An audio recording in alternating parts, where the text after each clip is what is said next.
So I found out that one of my mentors loves to go on morning hikes.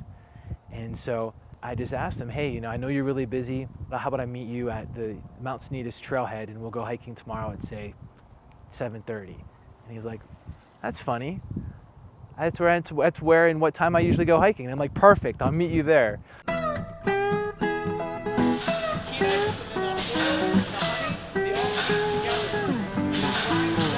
My name is Justin Gold. I'm the founder of Justin's Nut Butter in Boulder, Colorado. It started with my childhood. So my mom was really into natural and organic foods when natural and organic foods were really just odd and they didn't taste very good. During that whole process, I became a vegetarian and really became environmentally conscious. I went to college and I studied environmental law. I go to law school. Law school is extremely boring. You're in libraries all day long researching briefs. I dropped out of my LSAT course and moved around the country until I found Colorado. And I'm mountain biking and I'm hiking and I'm skiing and I'm backpacking and I'm having the time of my life, and I'm still a vegetarian. And I'm eating so much peanut butter for protein, like right out of the jar, that I became really frustrated with the lack of great tasting peanut butter. We bring it through a heat exchanger. At the time, there's only two types of peanut butter. There was smooth and there was crunchy, and that was it. I found out that peanut butter is really simple to make. You take peanuts, you put them in a food processor, and you turn it on. So I'm making my own products, and I would add blueberries and coconut and cinnamon, and I would make these cute little labels and put it in our cupboard, and my roommate started eating them all. It was such a hit with my roommates that I ended up taking it to the farmer's market. The farmer's market started to take off, and I went to one Whole Foods store and made friends with the buyer there and learned exactly what I needed in order to be even able to sell to Whole Foods. I had to figure out, how do you get a UPC? Where do you find glass? Where do I find the FDA food labeling law guidelines? Where does the net weight go? And how do I get USDA organic certified? And how do you figure out what your nutritional information is? It's really simple things now looking back, but when I first started, they seemed like insurmountable obstacles. And so once I figured out how to do all of that, I presented it to the Whole Foods buyer and he loved it. And it started from one store and I delivered it myself to 3 stores, and that moved into like 30 stores. And then it started to really kind of take off. At the end of the day, I was a small company competing for, really competitive space, and I really didn't have anything to truly differentiate myself other than flavors. Then in 2006, while working for this backpacking store, I was mountain biking, and I really was craving a little shot of protein instead of a sugary gel. And at that point, I had this epiphany, I already make the best peanut butter in the world.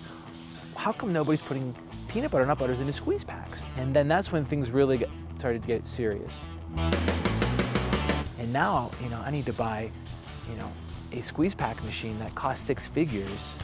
And, this $10,000 initial business is now just, been multiplied by 10. So I got to find investors, and I need to have a savvy business plan. And with this business plan, I need to have a team that's going to help me market this product. The team is the asset of the company. And investors, they don't invest in products. They don't necessarily invest in personalities. They invest in the team. I invented this manufacturing process. Nobody has ever made peanut butter like this before. When I first started, I was making peanut butter with a food processor. And so I call up a mentor and I'm like, how do I bring this into the grocery food store? And he's like, well, do what everybody else does. Find a co-packer. Have somebody make it for you. There aren't that many manufacturers out there. It's really a small industry. And so I called up a few and I'm like, I've got these great ideas. I take peanut butter and I add honey to it, and then I add maple syrup to it. And they're like, oh no, we can't make that. We can't do that. And I'm like, what do you mean you can't do that?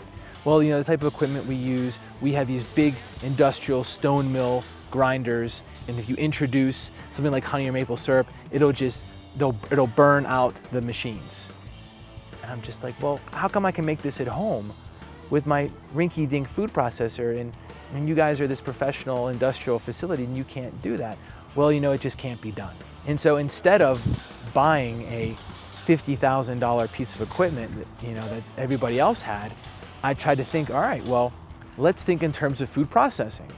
And so I went out and I found, the oldest food processors that were industrial that I could find that were way cheaper than a peanut butter mill and got them to work. In our factory, the way you see ingredients kind of coming down, I hand built that whole assembly. It's a bunch of machines that do not belong together, that are all working together because we had funding limitations. And we built this tower where things just kind of like fall into each other, and the end result is the perfect peanut butter. And it all has to do with being resourceful.